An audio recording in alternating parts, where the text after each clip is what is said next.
Ladies and gentlemen, thanks for joining us for another edition of Hudson County Review Live. I'm your diplomatic, charismatic, enigmatic host, John R. Hydus. Today we are joined with Jersey City's favorite blogging bad boy, Bruce Alston. Bruce, thanks for being on board. No problem, John. No problem at all. So let's talk a little bit about the history. So my understanding is you're not the first Alston in Jersey City to be involved in politics, so tell us a little bit about that. No, my grandfather, he was very active in the NAACP. He was best friends with esteemed attorney Ray Brown. He was one of the leaders of the NAACP for many years. So, and I had an uncle, Charles, also, that he ran for Ward F councilman at one time. I can't remember the exact year, but he did run. And, you know, we've always been socially, politically active. Someone's always been in my family involved in politics. Okay, so I'm sure it was no surprise then, at least from your family perspective, when you decided to run for the Senate a few years ago. No, to tell you the truth, I think it caught everyone a little bit off by surprise that I did decide to, jump up and run for Senate. I think that many thought that I would maybe look at a council run or something like that. But, I jumped out the gate, and took it from there. So why did you decide to start big? Obviously, the Senate seat's a tough one. Sandra Cunningham, well known, well respected around here. Why did you think that was the way to start? Well, I think it was more. I wanted to get my name out there, right? I wanted to get my name out there. I did not think it was a seat that I could really win off the bat, and I didn't think I had the resources to match up to Senator Cunningham. But what I was proud to do was I was able to campaign just primarily in one ward, which was Ward F exclusively, right? And I was able to get close to 1,200 votes. I spent less than $2,000, right? And the way I looked at it at the time is that you had all these people running for office, and in that primary, there was no challengers. So I was the only one running against the whole line. So I seized on the opportunity. And that's what it was. It gave me, I was able to get some great pub off it. I was able, I think, really to push an agenda where a lot of people said that they hadn't seen Senator Cunningham really engage in the community. So, I mean, and I have a great relationship with her and a great relationship with her now. So I don't know if I would have that same relationship with her now if I didn't run against her and didn't get to know her. And as time has gone, she's even, I want to, lack of a better word, even mentor me somewhat some of the issues, around the state and everything. So you feel by making that challenge, you earned her respect? I think I earned her respect. I think I've also was able to gain some notoriety in the county itself. That here is an unbossed African American man that wasn't willing to play the game of politics, of the traditional sense of machine politics, and what I tell everybody, what I like to really get out there is, back in 2010, right, I basically told them we were seeing the final days of black leadership. And at that time, we had about 10 elected officials at that time, African American. And I said, tick, tick, tick, each one. And you know something? Out of all those elected officials that are left, it's Senator Cunningham still standing. There's no Jeff Dublin. There's no Charles Maynor in elected office. There's no Viola Richardson in elected office anymore. Numerous other people have disappeared off the scene, and that is one of the reasons why I chose to run, because I felt as though there wasn't my generation of leadership was not being represented, was not given a seat at the table. It's an interesting perspective, and certainly I want to come back to it. But before I do, let's just fast forward a few years now to your assembly run in 2015. So, people, generally speaking, a lot of people seem to like your debate performances. People enjoyed the platform. You were obviously outspoken. Mm-hmm. But on Election Day, the votes just didn't come in the way you were hoping. So, what was your overall takeaway on that campaign? My overall takeaway is that I failed. I failed to gain the financial resources that we needed to implement the proper GOTV. No matter what anyone does in a campaign, right, you can have the best mess, but if you don't have the resources on Election Day, right, that's what it came down to. We were going against a very popular mayor who was actively supporting raising money for assembly candidates, and it was too big of a hurdle, But I pride myself on the fact is that I didn't engage in the game of politics. That I chose to run. I stayed in the race. I decided to run, and I look, and I performed as best as I could with the resources, and that's the way I look at it. All right. So after that, obviously things got a little hairy, I guess Yes. you could call it. Yes. Obviously, you've had your issues with the Hudson County Prosecutor's Office. They've been going after your real estate dealings to some capacity. I know some of that is ongoing, so I'm sure you can't say a lot. No, I'll tell you the truth. Right now, I'm finished with everything. Okay. Right now, I'm just, I'll tell you, I'm in a diversionary drug and alcohol abuse program. Once I complete it, within the next 2 to 3 years, once I completed it, my record would be fully expunged from any type of conviction and everything. And I'm not going to take any shots at the Hudson County Prosecutor's Office, right? What I will say that there's something wrong with the system, the judicial system, when people are able to make accusations against you, and I don't think they were fully investigated. The one thing I will say is that I tell people all the time is that I don't like the fact that it's portrayed that I committed mortgage fraud. All right. Number one, there was no banking institution ever involved in my case. Okay. I was dealing with a predatory lender that was trying to charge me 28% interest, that had no banking license, had no office, no working telephone number, that basically was operating out of a bedroom apartment in Brooklyn. Did I show bad judgment into getting into a business arrangement with an equity partner? Yes. But at the same time, I just think that there's some things that belong in criminal court, there's some things that belong in civil court, and I believe that my case was more of under the civil guidelines. And I've even spoken to different attorneys, and even a former prosecutor told me that they looked at that case and they really thought it was a civil matter. But I'm fine. I'm fine with the result. My family's doing well, and I'm just at a new chapter in my life right now. Well, nice. We always appreciate that candor. So that brings us, of course, to how a lot of the political audiences know you now, the Hudson County Chronicles. So why did you decide you wanted to blog and you wanted to stay active and keep your voice out there in a different way? Well, one of the reasons why I tried to stay active is that I felt that I was tired of seeing people run for office and then they sit back and they armchair quarterback.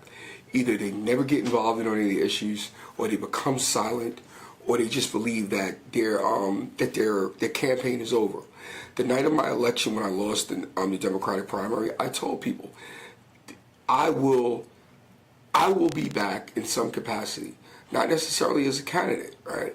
And I found that there was a need, right? Not to necessarily do with, let's say, you do or Terrence McDonald do, because I have great respect for what you guys do. Thank you. I felt there was a need to show the nitty gritty, to actually let people see what's going on behind the scenes, right? What's being said, the gossip, the rumors, the secret backdoor dealings. That journalists really, you guys might refrain from reporting. I don't mind giving my opinionated view on many issues, and that's how I felt as though people needed to hear that this is what's going on, and I felt as though it was the proper platform for me to do it, and it's something I've begun to enjoy doing, So, of course, it's the Hudson County Chronicles, but your focus is still Jersey City. That's your roots, yes, that's your I focus base. on Jersey City, exactly. And so, obviously, you've made some enemies in the administration. Perhaps not permanent ones, maybe some are. But, I'm sure you've gotten a lot of interesting phone calls, text messages, emails over the course of the past year or so. Does that ever make you think, this isn't worth it, this is too much of a bother, anything like that? You know what? The one thing I can say is that I've taken some shots at the mayor. Let's get out the way. I've taken some shots at Mayor Fulop. There's at times that I felt as though he has stepped on me, or we shots or whatever. But the one thing I can say is though it seems like when time lapses, right, and people realize it's not personal. Like I just saw him over the weekend. He says, "Hey Bruce, how you doing?" And we've exchanged texts and stuff like that, and it's not as personal as people might think it is. That's the one thing I will say. Okay, is that I think he realizes Bruce Alston has an agenda. I think I realize Stephen Fulop has an agenda. I believe that Bill Massacutis has an agenda. I believe Sandy Cunningham has an agenda. And I think they understand that Bruce Alston has an agenda, right? And those agendas are sometimes going to collide, right? But it's not personal. It's just the way it is. It's not. It's never going to be always flatter. It's not going to be flattery. And it's going to be times that I'm going to applaud you. And there's going to be some times that I think that I'm right, that I'm going to crack the whip. And that's just the way it is. Fair enough. Now, again, as we just covered, sometimes things get a little antagonistic, people get upset. Exactly. And there's been rumors since the first couple weeks of the Chronicles' existence, people say you're getting money from, the JCEA and Tom Bertoli and plenty of other folks. I mean, what do you say to all that kind of criticism? People trying to discredit it. I will say this. The JCEA has never given me a dime. Tom Bertoli has never given me a dime, right? I have friends that have been lifelong friends with the JCEA. The one thing I'll say about Tom Bertoli, even though when he was part of Team Fulop, he's been very cordial with me, very respectful with me. Of course, everyone knows I have a close relationship with Sean Sullivan, right?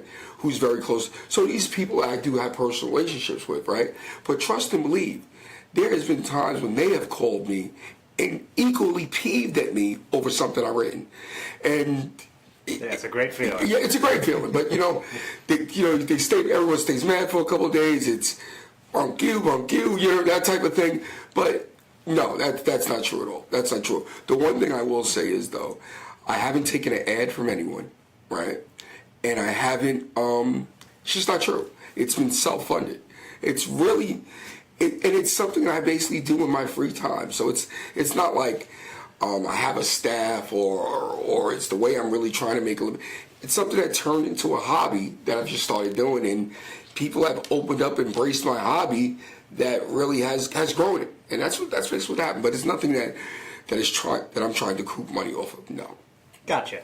So with that out of the way, Bruce, so to your earlier point about the black leadership in Hudson County and Jersey City, so, if we look up and down this mayoral and the council ward races, I mean, to your point, not a whole lot of black candidates. I mean, there are some, of course, some with good chances, some with not so good. So, I mean, just looking at the lay of the land, I mean, what's your take on the ward and council and mayoral candidates that have announced up to this point? Well, the one thing I can say is that I believe. Let's start with the mayoral candidates. Sure. Okay. You have Bill Massacutis. You have Charles Maynor. You have Mayor Fulop. Maynor, I was sent a message the other day. I said, listen, whatever you're gonna do, I hope you're just 100% physically able to do it. Okay. He's lacking in fundraising. He's lacking in as far as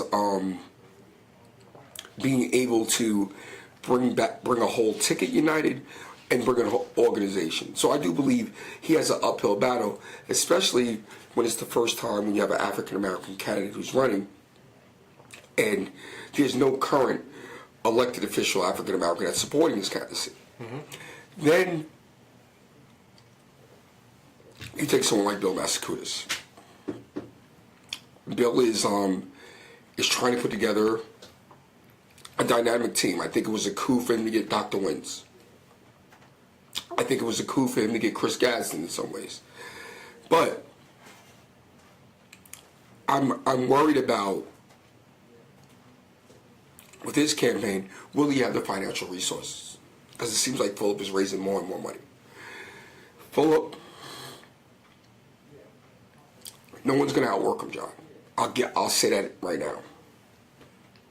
They're organized, right? But I do believe he's missing certain key members from 13. Mm-hmm. So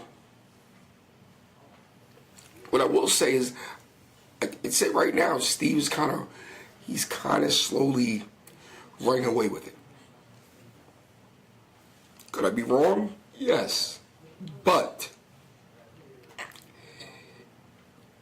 I feel that the other two candidates are focusing too much on Fulop's record than as opposed to bringing forth what they're going to present. And I think that's a problem, And the one thing I can say is this. Fulop hasn't started to respond to that criticism yet. But Maynard and Massachusetts were both closely aligned with Mayor Healy, right? So, you can't, like I said to Bill before, at one time before, if you're going to take credit for some of the successes that took place under the Healy administration while you were the Corporation Counsel, you have to take the equal credit for some of the failures under his administration, right? I harp on the Croson study, right? That is something, if Assemblyman Maynard didn't realize that we had that Croson study when he was in the Assembly, and Massachusetts knew that that Croson study existed, right? And they did nothing with it, right? How can you blame Fulop in his administration for the same Croson study that's stale dated now? Right. So the reval, I think, is another topic that you spoke about, exactly. And many others have. The reval also. So my thing is I don't think any one candidate is really distinguishing their own record or their own agenda, or their own platform, I should say. And that's a problem. In the ward races, I think that they're disgusting. I think you got a bunch of people that are running based on popularity. There's no one proposing a progressive agenda other than stating, vote for me or this, that. I don't think these council candidates understand their duties. I really don't. We're talking across the board, across at large. Across the board at large. I just don't see it. There's no one. Now, I will say this. Esther Whitner, in my opinion, is probably the most overly qualified person running for office right now. Esther Whitner should be running for mayor. Hands down. Why do you say that? The lady understands city government. She understands the budget process. She's been fighting, she's been advocating for years, but there's a certain amount of sexism that's in politics, and that there's a certain branding or a certain image that you need in order to do things. And I think that we see that on many levels, right? I believe that even a Dr. Wins is an exceptional candidate also. I believe that he can bring in the aspect of being an educator. But he's also a man, I think, that was qualified to run for mayor also. Okay? I look across the board and I look at some of these ward council candidates, and they're not saying anything.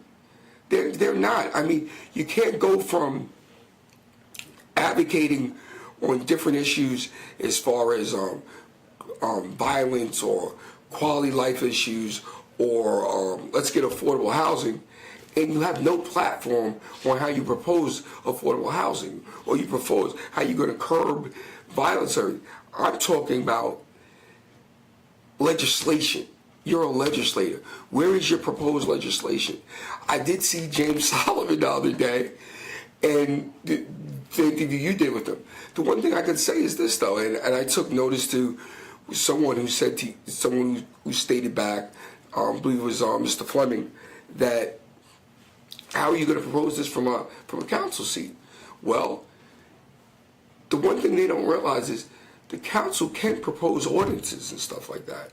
There's a certain amount of votes, so I'm sure he's going to try to advocate other council members to try to propose. But what we've seen over the last 4 years is that everything is mandated from the mayor's office. We have no independent legislators up there. We have no Stephen Fulop up there. We have no Melissa Holloway up there. We have no one up there that is proposing an agenda of legislation. You're not fighting crime from a council seat. No, you're not. You just can't do it. And that's, I think, these are more popularity contests. These are a bunch of egotistical people that are running for office right now. Case closed. It is. They all have egos. They're all off already. Yeah, they're all narcissists in some way, And it's not just the mayoral candidates that are the narcissists. That a lot of these council candidates are not even engaging in the community. I do see some, but I don't see all. Well, an interesting point on that is I'm sure you noticed that a lot of candidates, A through E, did file ELECs. I mean, if you look through the ELEC filing that was due about 2 weeks ago, I mean, only like 3 or 4 candidates filed, which I found really surprising. But with that said, let's hold in on Ward E for a moment. I mean, we got 6 or 7 declared candidates already, Yes. and we'll probably have a couple more. I mean, Yes. who do you see walking away with the victory in that one as of now? Well, I like Grillo. I like Grillo chances because the fact that he has a base. He has a base of the old timers. It seems that he has the backing of Rivera, Maldonado. So he should do well in the Hispanic communities within Ward A. And then I see a break off between newly minted residents, the Solomon, the Symes, the CAG, the Michael Billy. I see a runoff, but I just don't see anyone just running away with it either. And then I just want to know who's backing these people. Sure, again, I mean, without those ELEC filings, we're just left in the dark to wonder. And as you've seen and as you've read, there's a provision in the ELEC laws, which I was not familiar with until recently, but if you don't file by a certain date, I believe it's 5 months before the 29-day period, you're not required to submit anything until that 29 days out. So that leaves everyone in the dark. And it's a tactic that well, not everyone, but a lot of people seem to be utilizing. Well, I'll let you know that Rebecca Symes is a pretty smart lawyer, and that she understands the elect laws the way she was able to circumvent that. But I mean, Certainly she's not the only one, though. oh, she's definitely not the only one. She's the only one that they kind of pointed out. I think that she drew attention that I got calls from other council candidates. Is that true? They didn't understand that, Yeah, So again, it's the first year I've seen it. In Hoboken, it happened a couple times, as I'm sure you read as well. Yeah, I mean, I don't think this is a new provision. I just think people have just typically thought you have to file quarterly, they file quarterly, but apparently that's not the case. And I'm very interested to see who candidates ends up coming out supporting, if anyone. I'm very interested in that. What's your gut say on that one? My gut says that Candace might just stay out of it. She might feel as though that she has relationships with too many people just to pick one.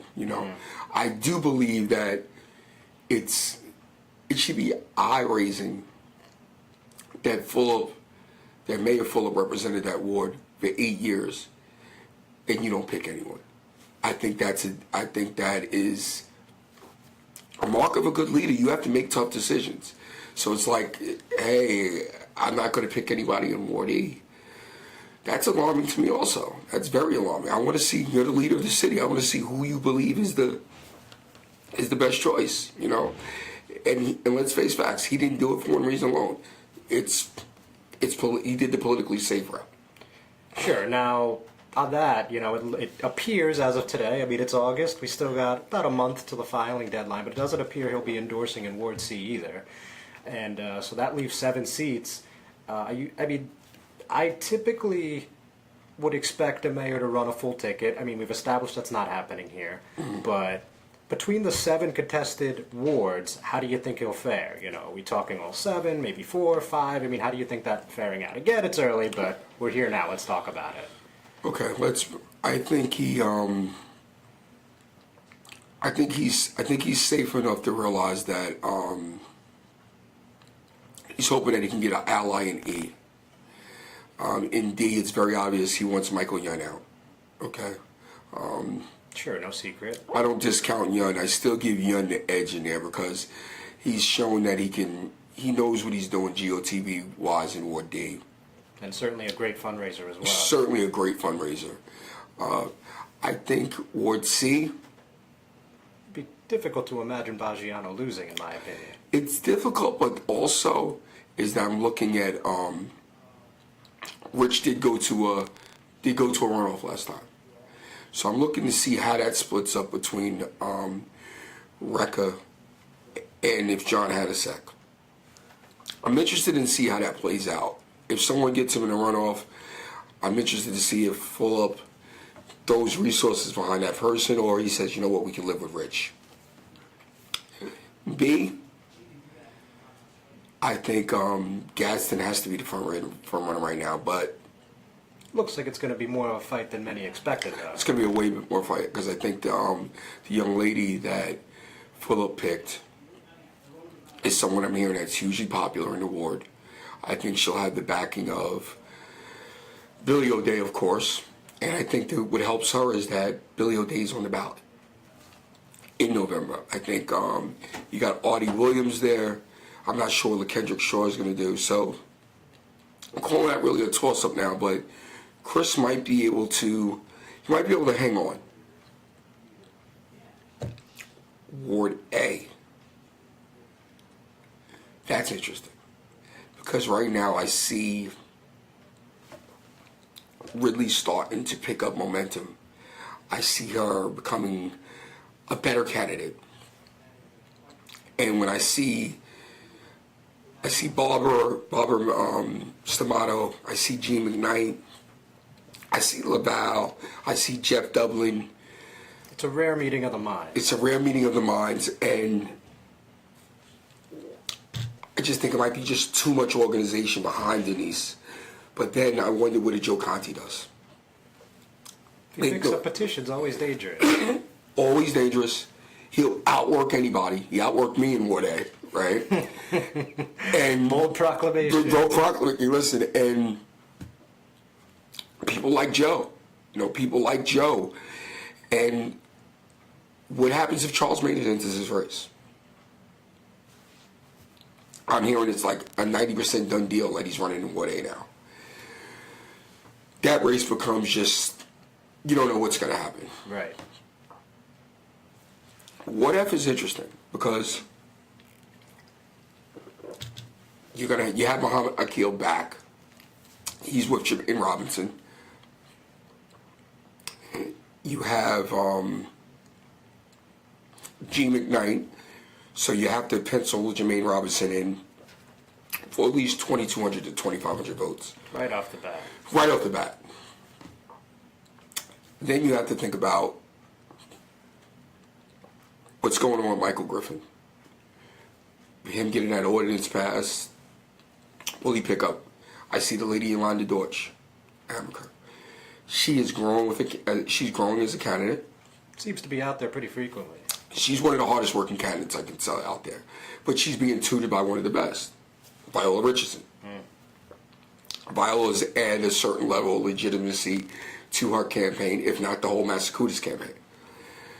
Then you have someone like Tyrone Ballon that's been in the community for years. He's run in the past, and you have to pencil in 4,000 votes. And then you have the young millennial, I forgot his name, he's running. I don't know if that's going to be a runoff or not. Jermaine has a lot of strength heading into this thing. Jermaine has a lot of strength. He has a lot of strength. And I think he'll have money. So that becomes a problem. I do believe some of these candidates are starting too late. They're starting too late. I'm surprised at how many candidates we see across the board, not in Jersey, just in Jersey City, but I mean across the board. A lot of people taking the summer off, which I think is a dangerous proposition. Yeah, especially when you're not used to a November election. If it was me, I'd be out there working. I think you can win. I think you can win it in September, but you got to put the work in July and August. These candidates haven't done it. Like I see a lot of candidates that are. They like the pictures. They like the pictures, but I don't see them working. Mm-hmm. That's a problem. On that point, obviously, we both work on internet platforms, big on Facebook, big on Twitter. Do you feel like some of this social media presence, thinking outside the box here, actually might be sabotaging some of the younger, less experienced candidates because they think, hey, I could put up a nice Facebook album, everybody knows me, I'll be out there, and it's just as good. Do you feel like that kind of mentality creeps into people's minds? I'll tell you this. If you followed social media in the assembly race in 2015 when I ran, you thought I was going to win, or you thought it was going to be damn close. It is a blessing and it's a curse. It gives candidates a false sense of relevancy, a false sense of support, because you can't track those likes. Are they actual voters? Do they live in my ward? Do they live in Jersey City? I mean, I think these candidates, too much is given to social media. What I think is with the lesson they need to learn is look at someone like Brian Stack. Doesn't even have an email address. Doesn't even have an email address. You know? It's the old-fashioned touch me, and he gets 20,000 votes when no one's running against him. Certainly an anomaly in the state. I mean, I think a lot of them tried to pattern themselves after Mayor Fulop, who actually was able to build his own platform off social media. But his ward is a lot more, social media savvy, I mean, and he used it, and it propelled him, but I think a lot of them believe that it can be won there, and it's not going to be won there. So at that point, just on a related note, what I found quite remarkable was, according to the first quarter ELEC reports, he spent roughly $27,000 on Facebook ads. And I looked at the second quarter. I didn't tally it up this time, to be honest with you, but it looked like it was in the same range, 25 to 30,000. I mean, I don't know any other mayor that puts that kind of emphasis on Facebook. I mean, of course, my focus is on Hudson County, but I mean, I thought that was pretty interesting. What's your take on that? I think that's an enormous amount of money, but I believe that he does that more. I believe it's not necessarily for a mayoral run that he keeps his profile. I think the mayor does that based on the fact that he was rumored to be running for governor. There's a possibility that there could be a Senate seat opening up, or 2 Senate seats opening up, depending on what Booker ever decides to do. And I think he realizes that he has to increase his national and his state profile. So that's why he pours so much money into it. And then finally, let's also get back to the black leadership. So out of everyone who's running in November, do you see anybody that could bring a new age, a renaissance, if you will, for black leadership in Jersey City? And also, when do you think was the best? Who do you think was the best leader in the black community in Jersey City in its history that you're familiar with? I would say, what I will say is this: I think when you look at Senator Cunningham, she's the dean. She has to be the elder stateswoman of the community, of the African American leadership. Okay. What I don't see, and I don't know if it's her total responsibility, I don't see a grooming of successors. Okay. So, based on how long she's been in the Senate, based on age and based on other things, is you start to wonder when will she pass that torch? Okay. It's interesting because nationally, in light of the Trump election, a lot of people talking about the Democrats have no bench, the Democrats have no bench. And it's true, we have no bench locally. We definitely have no bench locally. But I mean, the only time, generally speaking, and I don't mean to cut you off, but generally speaking, a lot of candidates typically pulled from the Democratic Committee or the Board of Ed, and if there's nobody there, it just kind of people shrugging their shoulders like, well, who are we going to run? What I don't see the African American leadership doing is mobilizing people the way the Hispanic community has done, the way Junior Maldonado, Danny Rivera, let's say a Ray Relegado, let's say Elvin Dominci, they sat down at the table and they realized, you know what, we got to build this, and they're doing a successful job through HACA, through Hispanics for Rivera, Maldonado, Fulop. So they've done a remarkable job. What I see in the African American community as far as leadership, I see fractured leadership. I have a block. But right now, probably, and you'll probably be shocked if I say this, probably the most influential African American elected person right now is probably Angela McKnight. I've been very critical of her in the past, but when you consider that she represented a loyal base of support with seniors, her nonprofit is very active, right? And she is supported by the Duke, Gene McKnight, Mean Gene. Yeah, Mean Gene. And her brand is expanding. You just hope that she becomes more, she grows politically as far as being, understanding her power, understanding her influence. So I'd say Sandy right now is the most powerful and most influential. I believe Angela could be on equal footing if she understands what she holds politically, the juice she really has. You know what I mean? Know that there's a lot of these elected that are running that need her as opposed to she needs them. I think she's someone that could have ran independently and did very well. So that's the way I look at it now, presently. As far as past leaders, everyone's going to point to Glenn Cunningham. Certainly. I believe Mayor Cunningham, he was a very special person. But I do believe he gets the same kudos as a JFK. They get their accomplishments, even though they were in office a short period of time, they grow in stature. Okay, so they grow in stature. I would love to see what he could have been able to do with a full 4 years or full 8 years. But if you're talking about the leaders that I've said that have really had a strong sense of impacting policy over the last, I'd say 30 years, Melissa Holloway has to rank up there. L. Harvey Smith has to rank up there. Even a Viola Richardson. Viola's a person who ran offline and won. Ran as an independent. She advocated for a lot of different things for the ward that wouldn't have gotten done if she didn't push the agenda.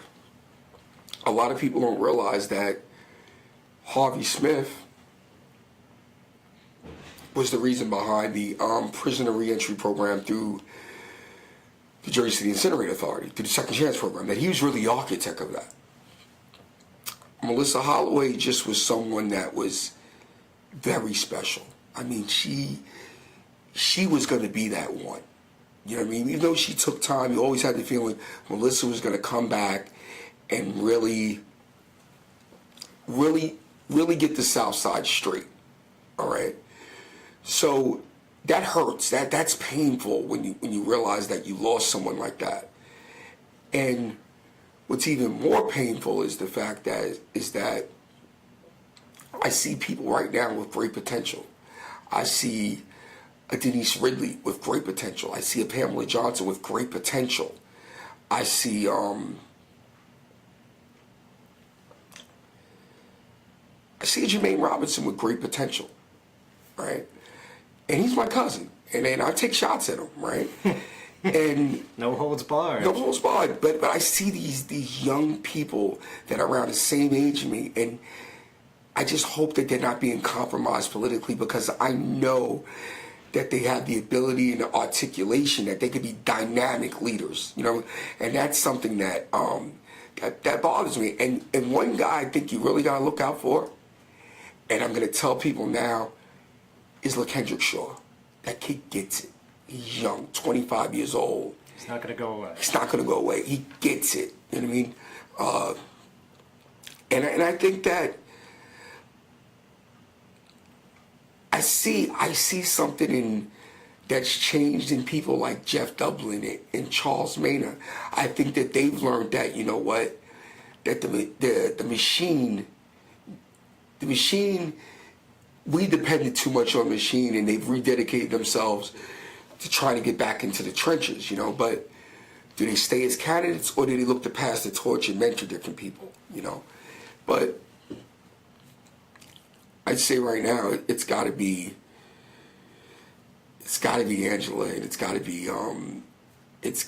be Senator Cunningham, and to a more extent Angela, because she's out in the community, and I disagree with her on a lot of things sometimes, but I just think that she could do something.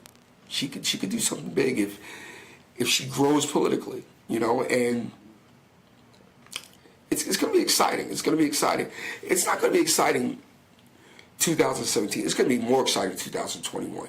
Sure. I mean, this one's a little boring compared to what we could have had.